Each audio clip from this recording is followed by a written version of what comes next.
ಬೆಳಗ್ಗೆ ಎದ್ದು ಫ್ರೆಶ್ ಆಗಿ ಡ್ರೆಸ್ಸಿಂಗ್ ಟೇಬಲ್ ಹತ್ರ ರೆಡಿ ಆಗ್ತಿರ್ತಾಳೆ ಚಂದನ. ಅಷ್ಟರಲ್ಲಿ ಅವಳ ಫೋನ್ ರಿಂಗ್ ಆಗುತ್ತೆ. ತೆಗೆದು ನೋಡಿದರೆ ನವೀನಿಂದ ಕರೆ ಬರ್ತಿರುತ್ತೆ. ಇಷ್ಟು ದಿನಗಳ ನಂತರ ನವೀನ್ ಯಾಕೆ ಕಾಲ್ ಮಾಡ್ತಿದ್ದಾನೆ ಅಂತ ಯೋಚಿಸ್ತಾ ಕರೆಯನ್ನು ಸ್ವೀಕರಿಸ್ತಾಳೆ ಚಂದನ. ಹಲೋ ನವೀನ್. ಹೇಯ್, ನೀನು ಕಾಲ್ ರಿಸೀವ್ ಮಾಡಿದೆ. ನೀನು ನಿಜಕ್ಕೂ ನನ್ನ ಕಾಲ್ ಆನ್ಸರ್ ಮಾಡಲ್ಲ ಅಂತ ಅಂದ್ಕೊಂಡಿದ್ದೆ. ಲಾಸ್ಟ್ ಟೈಮ್ ಹಾಗೆ ಅಲ್ವಾ, ಹೇಳ್ದೆ ಕೇಳದೆ ಕಾಲ್ ಕಟ್ ಮಾಡಿದೆ ಅಂತಾನೆ ನವೀನ್. ಸರಿ ನವೀನ್, ಅಂದು ಅಚಾನಕ್ಕಾಗಿ ನನ್ನ ಹಸ್ಬೆಂಡ್, ಐ ನೋ ನಿನ್ನ ಹಸ್ಬೆಂಡ್ ಮಿಸ್ಟರ್ ವಿರಾಟ್ ದೇವ್, ನಿಮ್ಮಿಬ್ಬರು ಫೋಟೋಗಳನ್ನ ನೋಡಿದ್ದೀನಿ. ಸೊ ಈಗ ನೀವಿಬ್ಬರು ಸುಖವಾಗಿದ್ದೀರಾ? ಬಹಳ ಹ್ಯಾಪಿಯಾಗಿದ್ದೀನಿ. ನಿಮಗೆ ಗೊತ್ತಾ, ನಾನೆಂದರೆ ವಿರಾಟ್ ಅವರಿಗೆ ಬಹಳ ಇಷ್ಟ. ನನ್ನನ್ನು ಪ್ರಾಣಕ್ಕಿಂತ ಹೆಚ್ಚಾಗಿ ಪ್ರೀತಿಸ್ತಿದ್ದಾರೆ. ನಾವಿಬ್ಬರು ಈಗ ಎಲ್ಲ ಸಮಸ್ಯೆಗಳಿಂದ ದೂರವಾಗಿ ಜೀವನ ನಡೆಸ್ತಿದ್ದೀವಿ ಅಂತ ಸಂತೋಷದಿಂದ ಹೇಳ್ತಾಳೆ ಚಂದನ. ಸ್ವಲ್ಪ ಹೊತ್ತಿನ ನಂತರ ಮತ್ತೆ ಚಂದನ, ನಾನೀಗ ಮುಂಬೈನಲ್ಲಿದ್ದೀನಿ. ಇಲ್ಲಿ ಮಕ್ಕಳ ಪೇಂಟಿಂಗ್ ಕಾಂಪಿಟೇಷನ್ ಇದೆ, ಹಾಗಾಗಿ ಮಕ್ಕಳ ಜೊತೆ ಬಂದಿದ್ದೀನಿ ಅಂತಾನೆ ನವೀನ್. ಹೌದಾ, ಹಾಗಾದರೆ ನೀನು ಯಾವ ಹೋಟೆಲ್ನಲ್ಲಿದ್ದೀಯಾ? ಹೋಟೆಲ್ ಬೇಡ ಬಿಡು, ನಾನು ನಿನಗೆ ಕೆಫೆ ಅಡ್ರೆಸ್ ಕಳಿಸ್ತೀನಿ. ನಾವಿಂದು ಸಂಜೆ ಕೆಫೆಯಲ್ಲಿ ಸಿಗೋಣ. ಈಗ ನನಗೆ ಆಫೀಸ್ಗೆ ತಡ ಆಗ್ತಿದೆ, ಬಾಯ್ ಅಂತ ಫೋನ್ ಕಟ್ ಮಾಡ್ತಾಳೆ ಚಂದನ. ನವೀನ್ ಇಲ್ಲೇ ಇದ್ದಾನಾ? ವಾವ್, ಇಂದು ಸಂಜೆ ಅವನ್ನ ಮೀಟ್ ಆಗೋದಕ್ಕೆ ಹೋಗಬೇಕು ಅಂತ ಸಂತೋಷದಿಂದ ತಕ್ಷಣವೇ ನಿಂತು, ಓ ನೋ, ವಿರಾಟ್ ಅವರಿಗೆ ಇಷ್ಟ ಆಗಲ್ವೇನೋ, ಅವ್ರು ಕೋಪ ಮಾಡ್ಕೊಳ್ತಾರಾ? ಆದರೂ ಒಂದು ಬಾರಿ ಮೀಟ್ ಮಾಡಿದ್ರೆ ಏನಾಗುತ್ತೆ, ನವೀನ್ ನನ್ನ ಫ್ರೆಂಡ್ ಅಲ್ವಾ, ಮೀಟ್ ಆಗದಿದ್ರೆ ಚೆನ್ನಾಗಿರಲ್ಲ ಅಂತ ಯೋಚಿಸ್ತಾ ರೂಮ್ನಿಂದ ಹೊರ ಬರ್ತಾಳೆ. ಹಾಲ್ನಲ್ಲಿ ವಿರಾಟ್ ತನ್ನ ಫೋನ್ನಲ್ಲಿ ಏನೋ ನೋಡ್ತಾ ಕೂತಿರ್ತಾನೆ. ಅವನ ಹತ್ರ ಹೋಗಿ, ಹೋಗೋಣವಾ ವಿರಾಟ್ ಅವರೇ ಅಂತ ಅವನ ಕೈ ಹಿಡ್ಕೊಳ್ತಾಳೆ ಚಂದನ. ಸ್ವೀಟಾರ್ಟ್, ಬ್ರೇಕ್ಫಾಸ್ಟ್ ಮಾಡದೆ ನೀನು ಎಲ್ಲಿಗೂ ಹೋಗೋದಕ್ಕೆ ಸಾಧ್ಯ ಇಲ್ಲ, ಆದರೆ ನಮಗೆ ಲೇಟ್ ಆಗ್ತಿದೆ ವಿರಾಟ್ ಅವರೇ. ಸ್ವೀಟಾರ್ಟ್, ನಾನು ಹೇಳಿದ್ದನ್ನು ಮಾಡು ಅಂತ ಚಂದನ ಅವಳನ್ನು ಕರ್ಕೊಂಡು ಡೈನಿಂಗ್ ಟೇಬಲ್ ಹತ್ರ ಹೋಗಿ ಅವಳನ್ನು ಕೂರಿಸಿ ಹಾಲಿನ ಗ್ಲಾಸ್ ಅವಳ ಕೈಗಿಡ್ತಾನೆ. ಆ ಗ್ಲಾಸ್ ಕಡೆ ನೋಡಿ ಅಳೋ ಮುಖ ಮಾಡ್ತಾಳೆ ಚಂದನ. ಸ್ವೀಟಾರ್ಟ್, ನೀನೀಗ ಈ ಹಾಲು ಕುಡಿದ್ಬಿಟ್ರೆ ಇಂದು ರಾತ್ರಿ ನಿನಗೆ ಸಮಥಿಂಗ್ ಸ್ಪೆಷಲ್ ಸಿಗುತ್ತೆ ಅಂತ ಕಣ್ಣು ಹೊಡಿತಾ ಹೇಳ್ತಾನೆ ವಿರಾಟ್. ಏನದು ಅಂತ ಮುಗ್ಧವಾಗಿ ಕೇಳ್ತಾಳೆ ಚಂದನ. ನೀನೇನು ಕೇಳಿದ್ರೆ ಅದು, ಈಗ ಇದನ್ನು ಕುಡಿ ಅಂತ ವಿರಾಟ್ ಅಂದ ತಕ್ಷಣವೇ ಹಾಲನ್ನು ಪೂರ್ತಿಯಾಗಿ ಕುಡಿದು ಗ್ಲಾಸನ್ನು ಟೇಬಲ್ ಮೇಲೆ ಇಡ್ತಾಳೆ. ಅವಳ ಮುಖದ ಕಡೆ ನೋಡ್ತಾ, sweetheart, you are so cute ಅಂತ ತುಟಿಗಂಟಿದ್ದ ಹಾಲಿನ ಕೆನೆಯನ್ನು ಒರೆಸ್ತಾನೆ ವಿರಾಟ್. ಆ ನಂತರ ಅವಳ ಕೈ ಹಿಡಿದು ಹೊರಗೆ ಕರ್ಕೊಂಡು ಹೋಗಿ ಕಾರ್ನಲ್ಲಿ ಕೂರಿಸಿದ ಮೇಲೆ ಅಲ್ಲಿಂದ ಆಫೀಸ್ಗೆ ಹೊರಡ್ತಾರಿಬ್ರು. ವಿರಾಟ್ ಅವರೇ, ಆಗಲೇ ಹಾಲು ಕುಡಿದ್ರೆ ಸ್ಪೆಷಲ್ ಏನೋ ಇದೆ ಅಂದ್ರಲ್ಲ, ಏನದು? ಹೇಳಿದ್ನಲ್ಲ ಸ್ವೀಟಾರ್ಟ್, ನೀನು ಏನು ಕೇಳಿದ್ರೆ ಅದು ಅಂತ ನಗ್ತಾ ಹೇಳ್ತಾನೆ ವಿರಾಟ್. ಸರಿ ಅಂತ ಆಫೀಸ್ ವಿಷಯಗಳ ಬಗ್ಗೆ ವಿರಾಟ್ ಜೊತೆ ಚರ್ಚೆ ಮಾಡ್ತಿರ್ತಾಳೆ ಚಂದನ. ಟ್ರಾಫಿಕ್ ಸಿಗ್ನಲ್ ಹತ್ರ ಕಾರ್ ನಿಂತ ತಕ್ಷಣ ಯಾರೋ ಇಬ್ಬರು ಹುಡುಗರು ಬೈಕ್ ಮೇಲೆ ಕೂತು ಚಂದನಾಳ ಕಡೆ ನೋಡ್ತಾ ಏನೋ ಮಾತಾಡ್ಕೊಳ್ತಿರ್ತಾರೆ. ಚಂದನ ಮಾತ್ರ ವಿರಾಟ್ ಜೊತೆ ಪ್ರಾಜೆಕ್ಟ್ ಬಗ್ಗೆ ಮಾತಾಡ್ತಿರ್ತಾಳೆ. ಚಂದನಾಳ ಹಿಂದಿನಿಂದ ನೋಡ್ತಿದ್ದ ವಿರಾಟ್ ಅವ್ರು ಹಾಗೆ ಅವಳ ಕಡೆ ನೋಡೋದನ್ನು ಕಂಡು ಕೋಪದಿಂದ ಗಟ್ಟಿಯಾಗಿ ಹಿಡಿಯನ್ನು ಬಿಗಿದು ಮೆಲ್ಲಗೆ ತನ್ನ ಫೋನ್ ತೆಗೆದವರಿಬ್ಬರ ಫೋಟೋ ತೆಗೆದು ಯಾರಿಗೂ ಮೆಸೇಜ್ ಮಾಡ್ತಾನೆ ವಿರಾಟ್. ಆ ನಂತರ ವಿಂಡೋ ಗ್ಲಾಸ್ ಕ್ಲೋಸ್ ಮಾಡಿಬಿಡ್ತಾನೆ. ಏನಾಯಿತು ವಿರಾಟ್ ಅವರೇ ಅಂತ ಅವನು ಬಿಗಿದಿದ್ದ ಕೈಯನ್ನು ನೋಡ್ತಾ ಕೇಳ್ತಾಳೆ ಚಂದನ. ನಥಿಂಗ್ ಸ್ವೀಟಾರ್ಟ್ ಅಂತ ಸೀಟಿಗೆ ತಲೆಯೊರಗಿಸಿ ಕಣ್ಣು ಮುಚ್ಕೊಳ್ತಾನೆ. ನಾನು ಎಷ್ಟೇ ನನ್ನ ವೈಲೆನ್ಸನ್ನು ಕಂಟ್ರೋಲ್ನಲ್ಲಿಟ್ಕೊಳ್ಬೇಕು ಅಂದ್ಕೊಂಡ್ರು ಜನರು ನನ್ನೊಳಗಿನ ರಾಕ್ಷಸರನ್ನು ಹೊರಗೆ ತೆಗೆಯೋದಕ್ಕೆ ನೋಡ್ತಿದ್ದಾರೆ ಅಂತ ಕ್ರೂರ ನಗೆಯೊಂದಿಗೆ ಮನಸ್ಸಿನಲ್ಲಿ ಅಂದ್ಕೊಳ್ತಾನೆ ವಿರಾಟ್. ಆಫೀಸ್ ಹತ್ರ ಕಾರ್ ನಿಲ್ಲಿಸಿ ಚಂದನಾಳ ಕೈ ಹಿಡಿದು ಒಳಗೆ ಕರ್ಕೊಂಡು ಹೋಗ್ತಾನೆ ವಿರಾಟ್. ಅವನನ್ನೇ ನೋಡ್ತಾ ಕಾನ್ಫರೆನ್ಸ್ ಹಾಲ್ ಬಂದ ತಕ್ಷಣ ಅವಳ ಕೈ ಬಿಟ್ಟು ಅವಳ ಕಡೆ ನೋಡ್ತಾನೆ. ಚಂದನ ಕಾನ್ಫರೆನ್ಸ್ ರೂಮ್ ಹೊರಗೆ ನಿಂತು ವಿರಾಟ್ ಕಡೆ ನೋಡ್ತಿರ್ತಾಳೆ. ಅವನು ಕೂಡ ಅವಳನ್ನೇ ನೋಡ್ತಾ ಇರ್ತಾನೆ. ವಿರಾಟ್ ಅವರೇ, ನೀವು ಕೂಡ ಬರ್ಬೋದಲ್ವಾ ನನ್ನ ಜೊತೆ?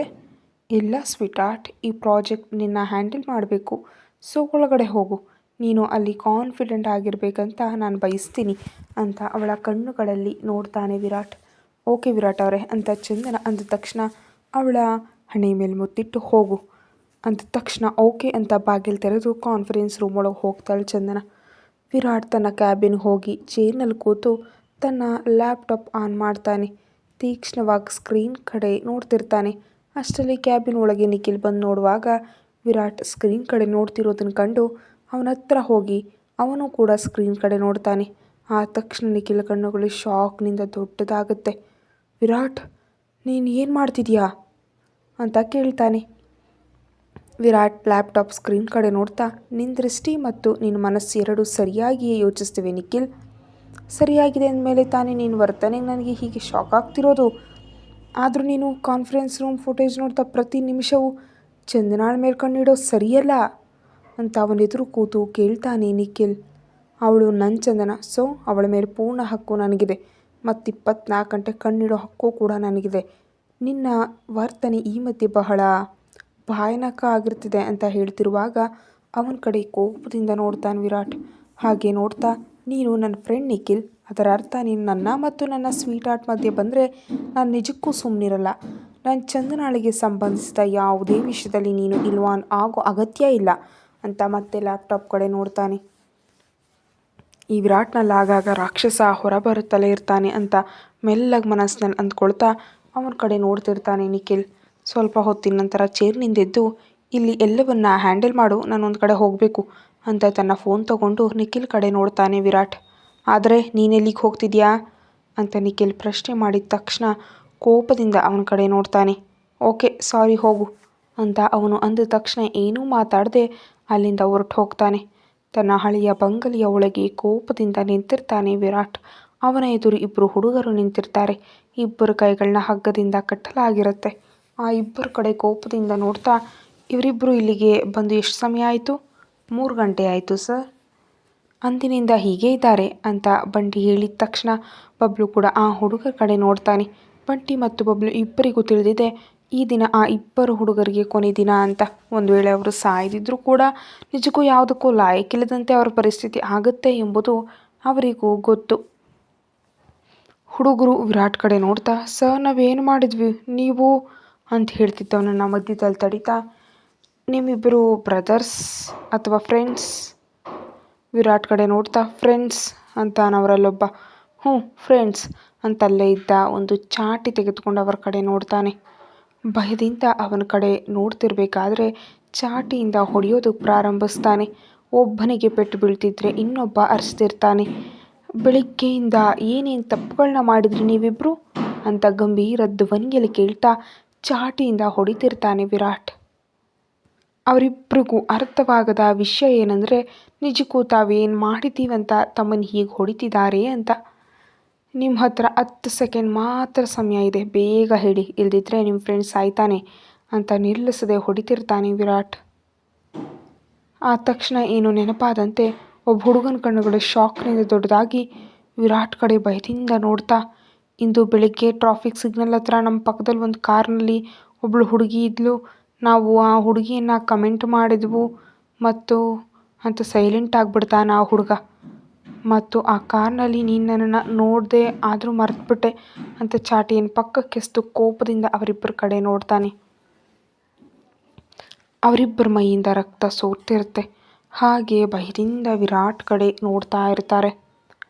ಶರ್ಟ್ ತೋಳುಗಳನ್ನ ಮಡಚ್ಕೊಂಡು ಮತ್ತೆ ಟೇಬಲ್ ಹತ್ರ ಹೋಗಿ ಮೊಳೆಗಳಿರೋ ಒಂದು ಹಗ್ಗ ತಂದು ಯಾರಿಗೆ ಕಡಿಮೆ ಪೆಟ್ಟು ಬಿದ್ದಿದೆಯೋ ಅವನ ಕುತ್ತಿಗೆಗೆ ಸುತ್ತಿ ಹಿಂದಿನಿಂದ ಗಟ್ಟಿಯಾಗಿ ಹಿಡ್ಕೊಳ್ತಾನೆ ವಿರಾಟ್.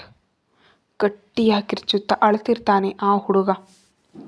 ತನ್ನ ಹಿಡಿತವನ್ನು ಇನ್ನೂ ಗಟ್ಟಿಗೊಳಿಸ್ತಾ, ಅವಳು ನನ್ನ ಚಂದನ, ನೀವಿಬ್ಬರು ನನ್ನ ಚಂದನಾಳಿಗೆ ಬ್ಯಾಡ್ ಕಮೆಂಟ್ ಮಾಡಿದ್ದಲ್ಲದೆ ಕಾಮ ತುಂಬಿದ ಕಣ್ಣುಗಳಿಂದ ನೋಡಿದ್ರಿ. ನನ್ನ ಚಂದನಾಳನ್ನು ನೋಡೋದೇ ತಪ್ಪು, ಹಾಗಿರುವಾಗ ಬ್ಯಾಡ್ ಕಮೆಂಟ್ಸ್ ಮಾಡ್ತೀರಾ? ಮತ್ತು ನಾನು ನೀವು ಮಾಡಿದ ತಪ್ಪಿಗೆ ಕ್ಷಮಿಸೋದೇ ಇಲ್ಲ ಅಂತ ಹಗ್ಗ ಬಿಡ್ತಾನೆ ವಿರಾಟ್.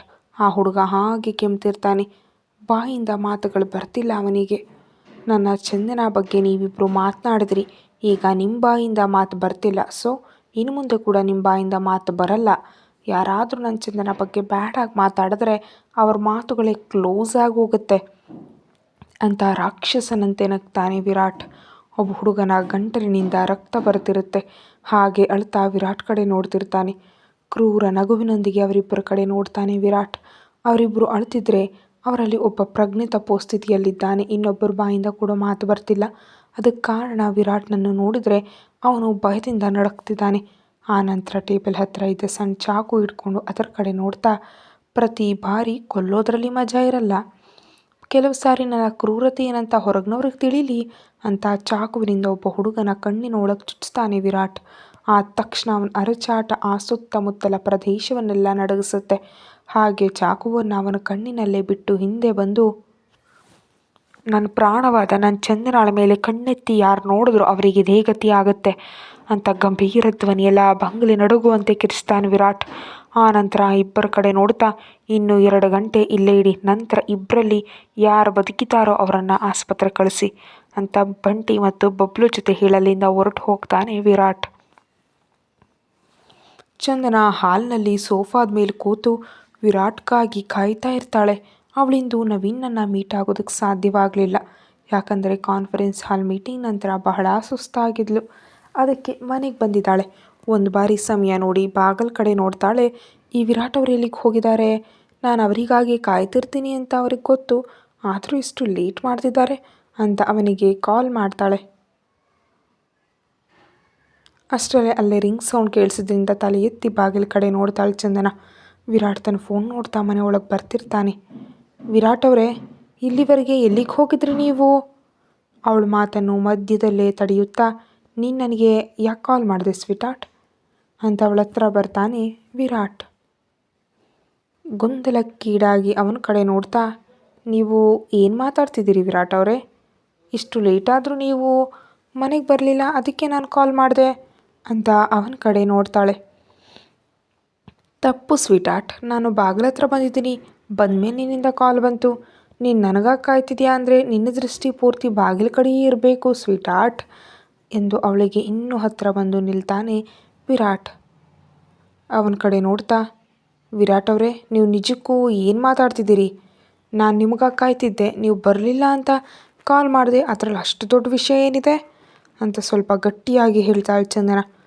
ನಿನ್ನ ಧ್ವನಿಯಲ್ಲಿ ಗಾಂಭೀರ್ಯ ಹೆಚ್ಚಿದೆ ಸ್ವೀಟಾರ್ಟ್, ಅದು ಕೂಡ ನನ್ನ ಮೇಲೆ ಅಂತ ವಿರಾಟ್ ಅಂದ ತಕ್ಷಣ, ವಿರಾಟ್ ಅವರೇ ನೀವು ಅಂತ ಅವನ ಮುಂದೆ ಬರ್ತಿದ್ದಂತೆ ಅವಳು ಹಿಂದೆ ಹೋಗಿ ಸೋಫಾದ ಮೇಲೆ ಕೂತು ಅವನ ಕಡೆ ನೋಡ್ತಾಳೆ. ವಿರಾಟ್ ಚಂದನಾಳ ತುಟಿ ಮೇಲೆ ಬೆರಳಿಟ್ಟು, ಸ್ವೀಟಾರ್ಟ್, ಹೆಚ್ಚು ಮಾತುಗಳು ಬೇಡ, ನಾನು ಹೇಳೋದನ್ನು ಬಹಳ ಜಾಗರೂಕತೆಯಿಂದ ಕೇಳು ಅಂತ ತನ್ನ ಬೆರಳನ್ನು ತೆಗಿತಾನೆ.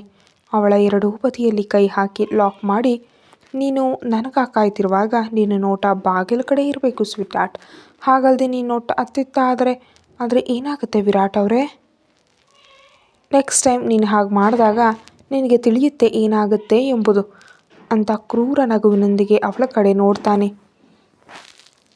ಏನು ಮಾತನಾಡದೆ ಅವನನ್ನೇ ನೋಡ್ತಿರ್ತಾಳೆ ಚಂದನ. ವಿರಾಟ್ ಚಂದನಾಳ ಮುಖದ ಕಡೆ ಸ್ವಲ್ಪ ಹೊತ್ತು ತೀಕ್ಷ್ಣವಾಗಿ ನೋಡ್ತಾನೆ. ಅವಳ ಮುಖದಲ್ಲಿ ಸುಸ್ತು ಬಹಳ ಸ್ಪಷ್ಟವಾಗಿ ಕಾಣಿಸುತ್ತೆ. ಇಂದು ಕಾನ್ಫರೆನ್ಸ್ ಮೀಟಿಂಗ್, ಆನಂತರ ಪ್ರಾಜೆಕ್ಟ್ ಡಿಸ್ಕಷನ್, ಅದಕ್ಕೆ ಬಹಳ ಸುಸ್ತಾಗಿದ್ದಾಳೆ ಚಂದನ. ಸ್ವಲ್ಪ ಹೊತ್ತು ಅವಳನ್ನ ನೋಡಿದ ನಂತರ ಅವಳನ್ನ 2 ಕೈಗಳಿಂದ ಎತ್ಕೊಳ್ತಾನೆ ವಿರಾಟ್. ಅವನ ಕುತ್ತಿಗೆ ಸುತ್ತ ಕೈ ಹಾಕಿ, ನೀವೇನು ಮಾಡ್ತಿದ್ದೀರಿ ವಿರಾಟ್? ನಿನಗೆ ಏನು ಅನ್ನಿಸ್ತಿದೆ ಸ್ವೀಟಾರ್ಟ್ ಅಂತ ಅವಳನ್ನು ಎತ್ಕೊಂಡು ಬೆಡ್ರೂಮ್ಗೆ ಕರ್ಕೊಂಡು ಹೋಗ್ತಾನೆ.